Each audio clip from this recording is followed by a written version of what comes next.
Hello, everybody. Welcome to another episode here at the Kickpod podcast, the podcast dojo for inspirational martial arts talk. I'm your host, TJ Williams, fourth degree black belt of the Chuck Norris system, here to give you the insight of my martial arts journey, discussing and analyzing martial arts based subjects, and highlight individuals involved in martial arts of all styles, past, present, and future. All right, for those who just joined me for the first time, this is a pre recorded episode. So, whatever I talk about in this episode is either coming up or it's already passed. In which I'm going to start off by saying, hope everybody had a wonderful Easter, have time spending time with your family and friends. And for those who don't celebrate Easter, well, at least you can be happy with the 3 days off you had, because I know most people were off on Good Friday, like me. So I had a 3 day weekend, but nevertheless, happy Easter to everybody that is out there in the world. And lastly, if you listen to my previous episode, I did mention that I was on a quest of going for fifth degree black belt in the Chuck Norris system, in which I did get the thumbs up. So I'll be going for a fifth degree at the convention, which will be held in Las Vegas in July. So I'm looking forward to that. I've been pretty much working on the performance to do in front of the board members as well as Grandmaster Norris. And after the performance, I'll be able to have my opportunity to walk up on stage and get my jacket put on by Grandmaster Chuck Norris himself.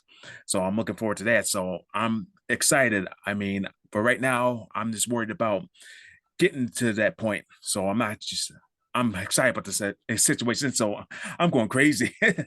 All right. Well, with that being said, so I do have a guest with me this episode.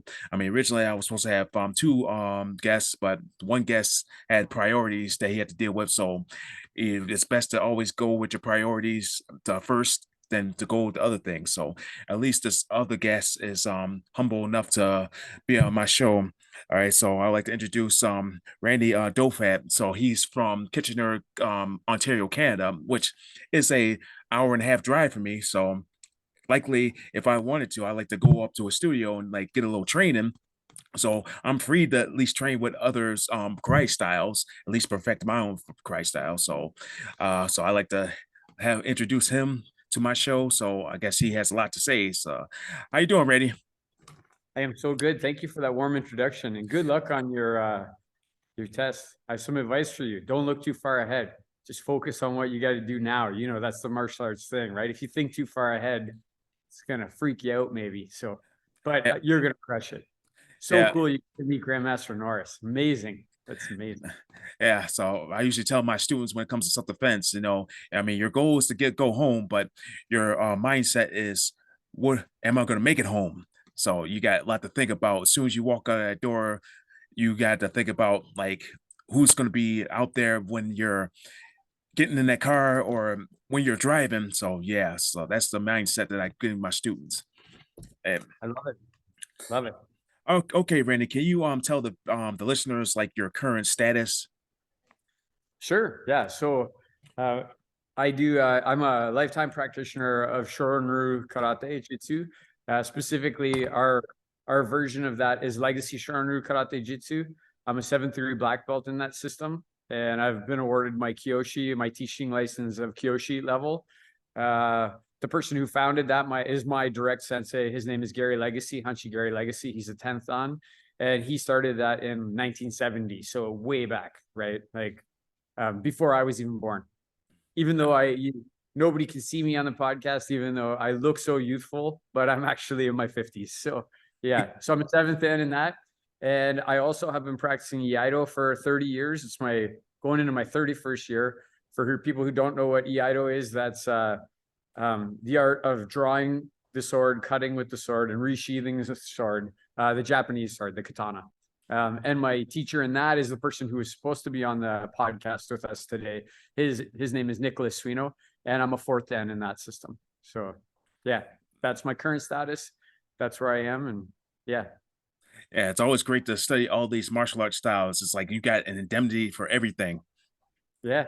Yeah. And, honestly, TJ, one thing I should also mention is I don't want to overlook other people who have helped me, but for the last year, I've been doing BJJ as well. I just started doing BJJ. I started at 50 and I've been doing it now for about a year. And Coach Madison and Coach Calvin, they're great guys. They've been helping me, and I'm an exalted one stripe white belt, which I love, right? It's fun to be a beginner. Yeah, so definitely with my style with the Chuck Norris system, we started to incorporate BJJ, but we're more of calling it like street combatives. So Right. yeah, we're kind of gearing that to like self-defense. So mostly like when I don't have classes, I usually have like a Tuesday session with another black belt from Texas, which is in our style.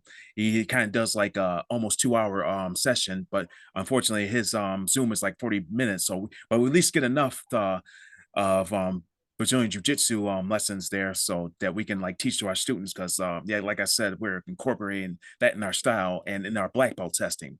So that's yeah, we're kind of evolving. Yeah, well, Grandmaster Norris is somebody who was way ahead of the curve on that. He had adopted that and was working on that long before mainstream was ever interested in it even. Yeah. All right. So this is what we're gonna do, Randy. Because you're gonna bring us back in time. So before all this started for you, so what would you say? How was you before you get into martial arts? Like who were you? So uh, I have a very large family, my extended family specifically. So my father has 8 brothers and 3 sisters, and my mom has 7 brothers and 1 sister. So I got dozens and dozens of cousins, and we all grew up within blocks of each other. So it wasn't like the family wasn't spread out across the country. It was like in a 10-block radius. So I grew up all the time with lots of family around me. Having said that, a lot of my family was colorful. By colorful, I mean, maybe they walked the line, they were below the line or over the line, uh, involved in the motorcycle culture of the time. But really great people. I always had lots of love in my life, and I always had lots of support when I was younger. But I did come from a split family. So my parents split when I was very young. And as a result of that, if you asked me to describe myself when I was young, I'd use 2 words: scared and angry, right? As I was scared and just irritated because I didn't understand why my parents had split or what was going on. And because of the family that was around me, a lot of them were macho men, tough guys, and so they wanted me to be a macho man, tough guy. You got to kind of fall into that mold. And when I say scared, like, what if I can't do what they do? Like, these guys were larger than life to me. So, but then when I got to high school, I got really heavily involved in athletics. I started playing football, running track, lifting weights, powerlifting. And that's where really like some really positive influences came into my life. In particular, one person, his name is Don Hollerhead. He was my football coach and my phys ed teacher in high school. And he was a person who was always whispering in my ear, Randy, you're different. You're a leader. You're different. And I never could understand why he thought I was a leader. And I remember asking him once, like, Coach, why do you think I'm a leader? And he said, it's not what you say, it's what you do. You never turn back on runs. When I ask you to do 10 of something, you always do 10. If you can't do something, you keep trying at it until you get it right. Yeah. And so when I was young, that's what I was, this scared young person with a loving family, but like scared to I couldn't make the cut with them. Angry because my parents had split and I couldn't understand that. But then, transitioned luckily into high school and competitive sports and having really positive influences around me at that time. And that's who I would say I was before I started doing martial arts. Yeah, that kind of almost sounds like my life. Like I played football and done track and field, and I always kind of felt like scared and angry. Mostly I never knew why I was angry. I guess I felt like it was my condition of ADHD. I was very like hyperactive, and the fact is that I started getting into martial arts and sports. I mean, I felt like I kind of matured out of that, and like I felt less angry and less scared. Like nowadays, it's like instead of me backing out of opportunities that come my way, I actually go for it. Like really, it's like I don't care if I win or lose. And just speaking of that, your coach was kind of your the person you look up to, your like your inspirationer. And like that same thing with my coach, the one thing he always said to the people like to us, like our competitors, say, you either win or lose by an inch. So that's all it takes. That's usually what he tells us. Y'all either win or lose by an inch, but yet you get better by the inch. Yeah, I agree with that. That's interesting. I'm gonna think about that after. Like you get better by an inch. Incremental progress is what we all want, right? Like you're making incremental progress, then you're progressing. Right? Yeah, definitely. All right. So what would you say the one event that got you interested in martial arts, and what was that push that got you started? Yeah, so that's also an interesting question. The interesting thing about that is, as I've been thinking about that, I've thought about like other martial artists that I've met, and one martial artist in particular that he talks about, he's a big believer in reincarnation. And I don't know if I believe in reincarnation, but it's very interesting that I don't, even when I was young, I don't remember a time when I didn't want to be a martial artist. Like ever. Like I never remember a time. So that's what I mean. There's not this event where like a lot of people would say stuff about I saw something on TV or no, I just always wanted to be a martial artist. Like when I was little kid, like 6, 7 years old, I was always kicking and punching and like, jumping around and like saw myself as a martial artist. I didn't even know what the country of Japan was or Asia at that time, right? Like I had no idea, but I knew that. So then the thing though, when I got my first image of a martial artist and I thought, oh, it would be so cool to be a person like that, is a person named Jean-Yves Thériault. I don't know if you've ever heard of Jean-Yves Thériault. He's a prolific kickboxer from Canada. He's probably the greatest kickboxer of all time. He had, if you go Google his name or go on YouTube, you can see some highlight reels of him. He had 73 fights. He won 69 of them and he knocked out 63 people. So he's extreme power in both hands and feet. Jean-Yves Thériault, the Iceman, that was his moniker. And I've had a chance to meet him. He's a friend of mine now. But I remember when I was 13, my stepdad said, you're always kicking and punching. You say you want to be a black belt. You say, you should have a look at this fight that's coming on TV. And I sat there with my stepdad and watched it. And I watched him and just the way he moved. And I was like, man, if I could just even be a shadow or a version of that, that's what I want to be. So that was the moment when, I had an image in my mind of what I wanted to be like as a martial artist. And, probably it was also when I looked at him, I thought, nobody messes with that guy. He's not scared, right? That guy's not scared. He walks down the street. He's not afraid. Nobody's taking anything from him. And, but then what connected me with my teacher, my sensei, Gary Legacy, was just a random event. And again, like, I don't know if that's fate or I was gone to university. I was at the University of Western Ontario. I was 18 years old and I was standing in a dorm room in the first week of school. And a person that I would have had, okay, so when I went to school, at the school I went to, was fairly affluent and I was not affluent. I was like probably lower, maybe upper lower class. That's how I could categorize myself, right? Like upper lower class. So I had like long hair. I was wearing rock jerseys. I had tattoos at a time when it wasn't fashionable to have tattoos. And the person that brought me to martial arts was this guy who's like penny loafers and a pastel shirt and really clean cut and really preppy looking. And he was listening to my conversation and he said, you need to meet this guy. And I said, oh yeah, what are you talking about, man? Like what? And he said, this guy, I just started doing karate last night. You would love this karate teacher. I've been listening to you talk. You would love this karate teacher. And then inside of myself, I was like, this is my chance. I could do karate. I could go start doing that thing that I didn't even think I could do that here. And the next night I walked with him to the karate class and the rest is history. I never stopped doing karate with that teacher since that first night that I went there. Yeah, amazing. It's like that was like your push. You like you need to like get yourself started. That's kind of like same how I was. Like really, I kind of got drowned into karate mostly from watching TV, watching Chuck Norris, Bruce Lee, and like any karate movie that I feel like that was like my inspiration to get started.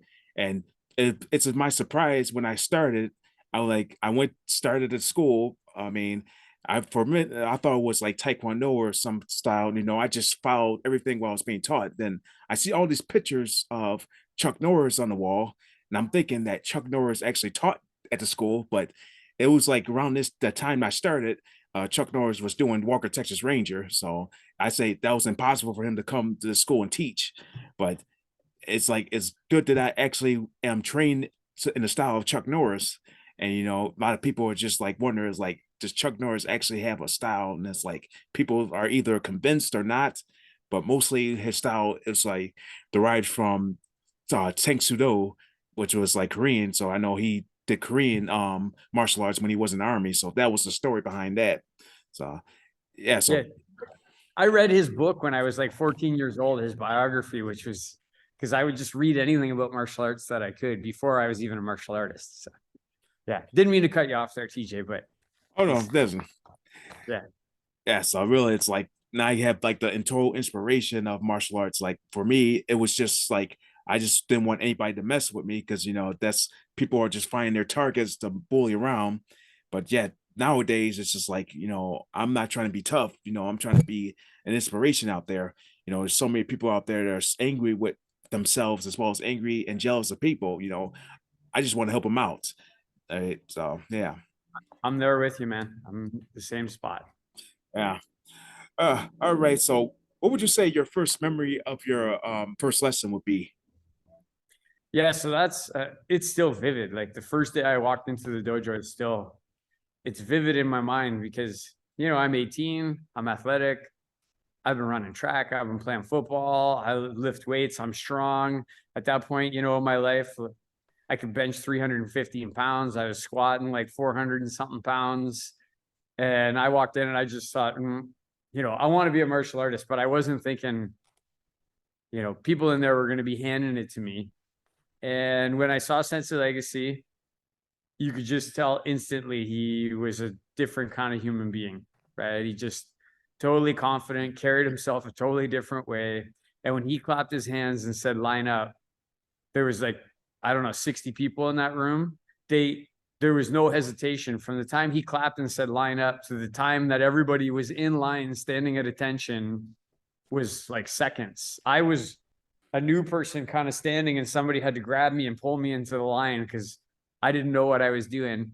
And that night was like a demo night. So that was the night at the university where they were trying to demonstrate what karate was so we could all either sign up and like it or not. And I remember watching the basics and not really understanding what they were or how that type of movement would apply to defending yourself. Like I can remember that vividly, right? Today I understand it a lot better. I remember seeing the katas and thinking that's really interesting. Like watching the katas and just that was when I was watching it going, oh, I could see where you might be like, okay, blocking and hitting somebody, or like, okay, there's maybe a sweep, or obviously when somebody throws a kick, you're like, okay, well, that must be intended to hit somebody. It's a mid-level kick, must be intended to hit them mid-level, right? So I found the katas to be really interesting, as well as just the athleticism of the people doing them. They are all in good shape. Everybody was dressed the same, which I thought was cool. Like, at least in our club, it's always white uniforms. Everybody was dressed that way. They all very simple uniform, just one crest, not like tons of stuff. But then the thing that really stood out to me was the fighting. When they started to fight, I was like, okay, well, let's see what's going to happen here. And, the beginning fights were like, I'm watching white belt fight a yellow belt and thinking, okay, that's a little herky jerky. And then, you see some green belts and some blue belts and purple belts fight, and it's looking a little cleaner and a little more deadly. And then watch a couple brown belts fight. And then that's where I was like, okay, I don't want to mess with these people, right? Like I don't want to mess with these brown belts. Like these people are going to hand it to you. And then the black belts started to fight. And then I was like, just on my ass thinking like, holy crap, had I seen these people on the street, I would have thought I was tougher and stronger than them. Right? Like, Yeah. but now seeing them fight with each other, I'm like, oh, I was blown away. And in particular, there was a woman there. She was a 4th degree black belt, and she is pretty and blonde and kind of thin. And Sensei Legacy called a man up who is a black belt. They're both black belts. And I was thinking, you got to remember this is back in the 80s. So I'm like, yeah, let's see what's going to happen here. This girl, she killed that guy. I mean, he was trying so hard and she beat him up so badly. Right. And that stuck with me. And I just thought, I got to learn how to do this. Like I have to be here. But TJ, I didn't think I could be a black belt. I didn't have that confidence inside myself. I just thought if I could be a brown belt, that would be so cool. If I could be here long enough to achieve a brown belt, I would be so excited that I will have achieved something really good if I could get a brown belt here. Yeah. So, I mean, one thing, you can't force these students to like try to pursue the black belt. Cause I know for me, speaking of experience, I mean, doing 4 black belt tests, physical black belt tests. I mean, I could Right. pretty much tell them that they probably wouldn't like get through like half the tests, like especially with all the things that we're putting on the test now, because it's like everything's been evolving. You want it to be endurance wise, other than being knowledge, expressing your knowledge of martial arts. Right. 100%. Yeah, and when you talk about history, it's like I say, it's always best to know the history behind martial arts to know how to fight better. Agreed. I that's what I got my degree in, was history. Yeah, I went to school for history. That's what I have my degree in. My BA is in history. So yeah, that's always that indemnity to have history and like be a historian in martial arts, and then exactly like how to fight, even like out of instinct, even if it's traditional or non-traditional. agreed. Yep. Yep. Uh, all right, let's kind of get into your like first black belt test. Can you remember like out of all the styles you took in, like what was like your most memorable black belt test? Well, honestly, TJ, I've only been in 2 styles, right? My whole life, I've been with the same teacher. I've only had Gary Legacy as my teacher, and Sensei Suino and Iaido, and those things are totally different arts, right? Like one is empty-handed art where it's just you, and the other one is you got a sword in your hand, right? Like you're working a sword. Legacy Shorin is known to be very practical, hard. We don't give black belts away easily. It's funny because when I went to Brazilian Jiu-Jitsu, the coaches there, I didn't say anything that I even did martial arts. I just went and started training, and then they caught on really fast that right. And then they found out really quick, and they asked me the question, how long in your club does it take to get a black belt? And I said, oh, like it's going to take a person who trains diligently multiple times a week. It's going to take them 6 or 7 years to get a black belt in our system, right? And so my black belt test, you're asking me about mine, but that's one of the things I'm really proud to stand with the black belts in Legacy Shorin, because we've all done the same type of a test, right? It's not like, oh, this person got special treatment, this person got a modified test, this person. No, we've pretty much, whether you're a man, woman, child, whatever the color of your skin is, we all do the same test. And the test is you come in and you're in front of a panel of high-ranking black belts from the different schools in Legacy Shorin, like the heads of those schools. And then there'll be, I don't know, 20, 25 black belts in the room, like from first degree black belt, like all the way through, right? So then you'll have to perform your basics maybe for 45 minutes or so, all your basic movements. Then throughout that, they'll be asking you questions. Some of them are opinion-based questions. What do you think of this? Who's the founder of the style? Some are like factual questions. Who's the founder of the style? Then you start doing kata. When I graded, there were other people grading at the same time as me. So we did some katas collectively, like as a group, like in a small group, 3-4 people in a small group. And then farther along, maybe only 2 people. And then as you get near the end of your program, because we have to do 16 forms in order to be able to qualify for Shodan. So by the time you get to the 16th form, the last 4 or 5, you're just on the floor by yourself. Like you're out on the floor by yourself doing those forms. Again, more questions, more. After that, we were asked to pair up, and then a higher ranking or one of the Udachi or one of the heads of one of the schools would come with us, and we had to demonstrate the applications of the kata in a more chaotic type of a situation. So it's great to be able to do kata athletically and look good while you're doing it. It's also more important that you can apply those katas against another human being when they put their hands on you. And I want to be clear, our katas are not just punch kick katas. Like, it's punch, it's kick, there's elbows, there's knees, there's takedowns, there's throws, it's all in there. So have to demonstrate that. Then at that time, there were self-defenses that we had to do, particular self-defenses that we had to demonstrate, 24 of them that I had to do. And then you get to the sparring section, and the sparring section is where I had to fight 24 fights in a row. So, you're usually doing pretty good in the beginning. You're feeling okay, but if you're fighting 24 fights in a row, like that Shark Tank type of experience, you're going to go from doing okay to surviving to getting your butt handed to you. And how are you and then we want to see, how do you handle that? Like, when you win, how do you win? What's your ego like as you're winning and doing well? When you're surviving, how tenacious are you? Are you still in there trying? And then when you're losing, when you're getting your butt handed to you, how are you taking that? Are you still humble and respectful and trying, or are you getting frustrated and irritated?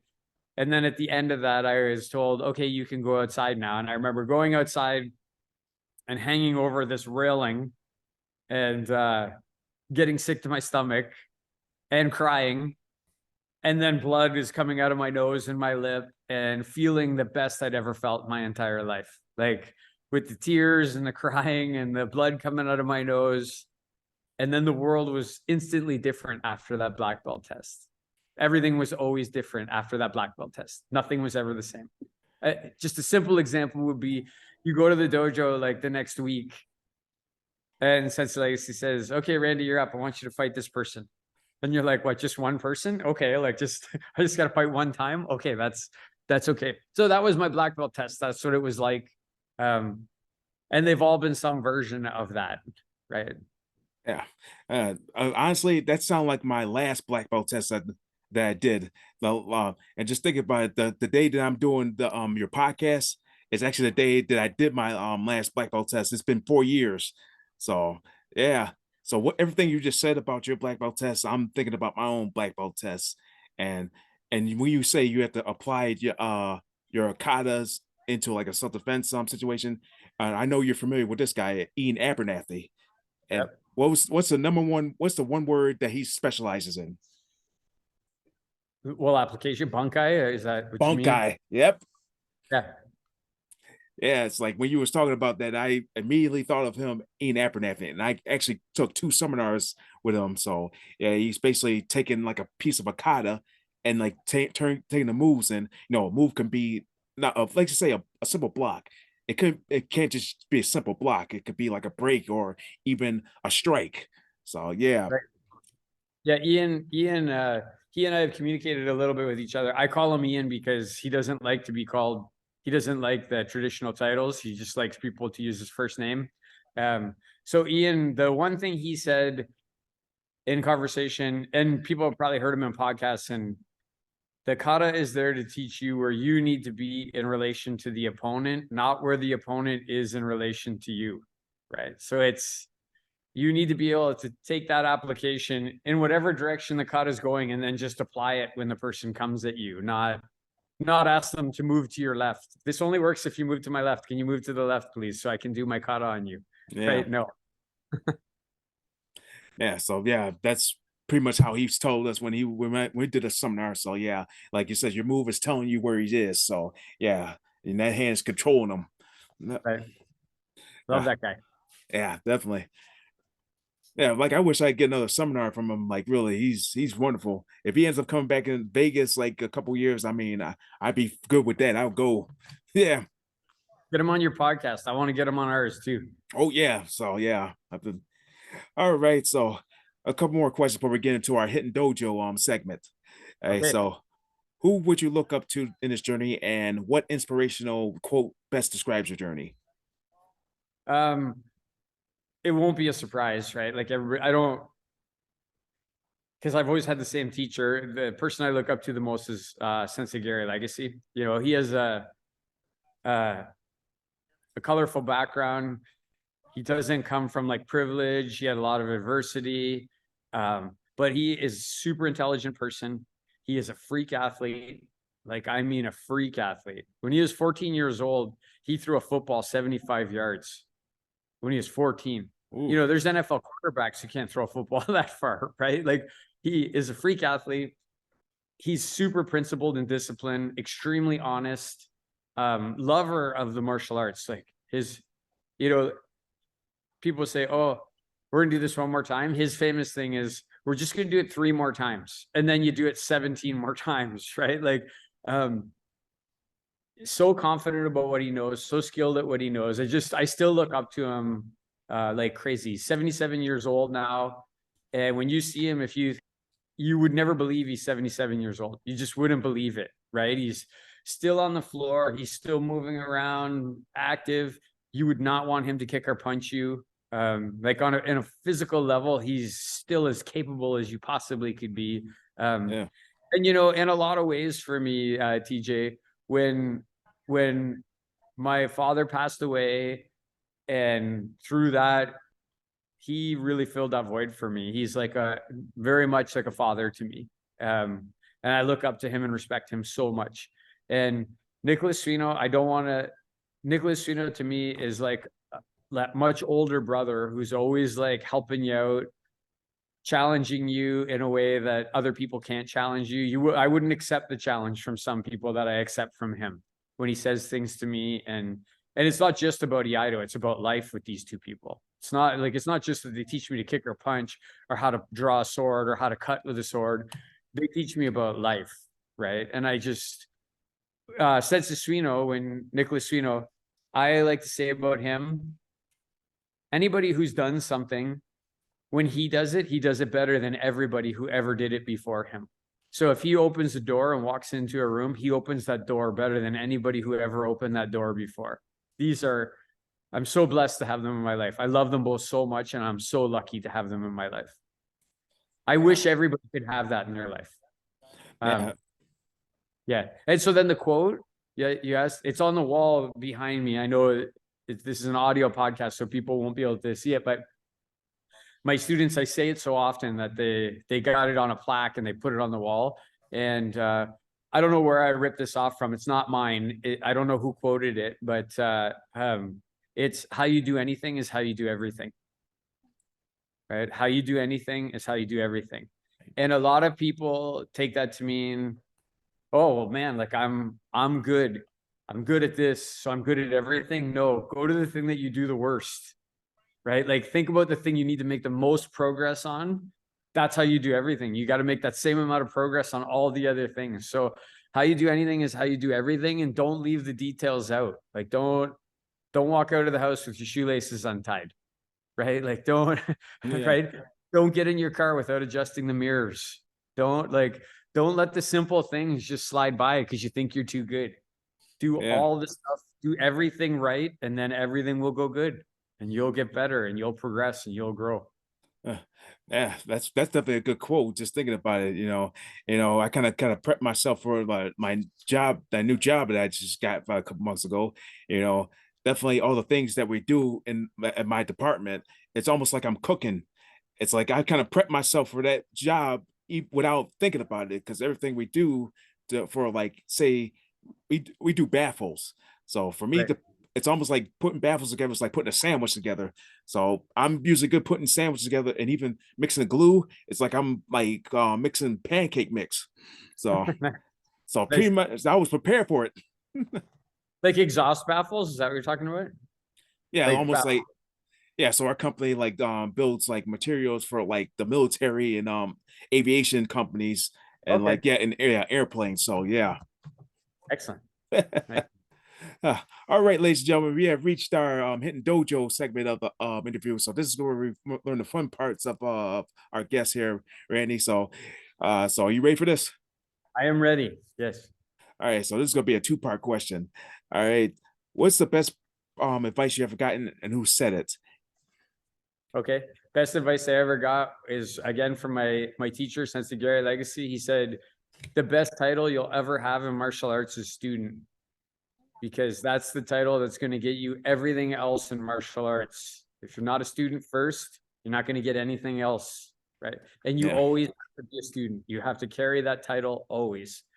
A student of martial arts, a student of a person. Yeah. It kind of reminds me is this like no matter how many championships you won, you're still a challenger. That's right. Yep. Same thing. Yep. Yeah. And next question, the worst advice you ever gotten. Man, I've been thinking about that one. I don't know. I guess the, you know, I can't think of a person, but I can think, you know, when the advice is to do more than you should do, right? The more than you're capable of doing at that time, or more placing, I guess what I'll say it this way better, placing more importance than you should, right? For instance, on victory, right? Don't place too much importance on that. Or I'm failing. Don't place too much importance on that, right? Like, and a lot of times people are like, oh, you lost. You lost that tournament. You failed that grading. Right? Oh, you must feel terrible. You must, no, like, no, that's bad advice. You don't know. Yeah. You pick it up and you go again. Or, oh, you won that big tournament. You're a 7th degree black belt. You must be, no, that's a bad thought. That's a bad way to think, right? Like, no, I'm still just the same guy on the same journey that I was on 35 years ago, trying to achieve similar results. Yeah. So I don't know if that's bad advice, but I think you get the sentiment of what I'm trying to say. Yeah. So kind of like you're still going for goals. Like you go after after one goal, you try and go for another. Like they say, like I would say, like take every opportunity that there's out there, it's big or small, because that can build like your resume, your profile. So yeah. So I mean that's pretty much all right. Yeah. Yeah. All right. Guilty pleasure. How would you reward yourself? So there's two things with bees. Okay. One, I like beer. I train really hard. I mean, I train really hard. Physically very hard. And so I like to have a glass of beer at the end of the day. I like to go out with my friends and have a glass of beer. And as far as like a cheat food goes or something, the B word is butter tarts. I love those damn things, man. They're so delicious. That's a guilty pleasure for me. And when people see me, they're like, no, you don't like butter tarts. I'm like, I love those things. Right. So yeah, beer and Yeah, butter tarts. yeah, for me it's pizza or definitely I'd probably go for anything. I go to movies if I want to. Yeah. Pizza's great too. Yeah. Yeah, especially the small pizzas. You eat those like Tic Tacs. Yeah. Yeah. Yeah, I understand you had Chris Hansen on your show yeah a while back. So yeah, I had him on my show too, and he had me on his show. So it's like almost like a 3-day dance right there. Yeah, Um, Chris Hansen's a really nice person, good martial artist. Yeah, I love that guy. yeah, I know he wants to invite me to his studio and train because I know he lives near Toronto, and there's like a big like there's a bakery that does make giant slices. So I want to go there at least try to get a giant slice. Do it. And if you're going, let me know. I'll go meet you there. We'll all train together. Oh yeah, that'd be good. Yeah. He's close to me too. He's only about 45 minutes from me. Yeah, yeah. Make sure I go down there early because no, that traffic down Toronto is crazy. It's crazy. Yeah. Yeah, streets are so narrow. It's easy pickings for an accident. 100%. Yeah. All right. What famous movie would you want to be in? Oh man. I don't know. Do you know the movie 13 Assassins? I don't know how famous it is, but it's a Japanese subtitled movie, 13 Assassins.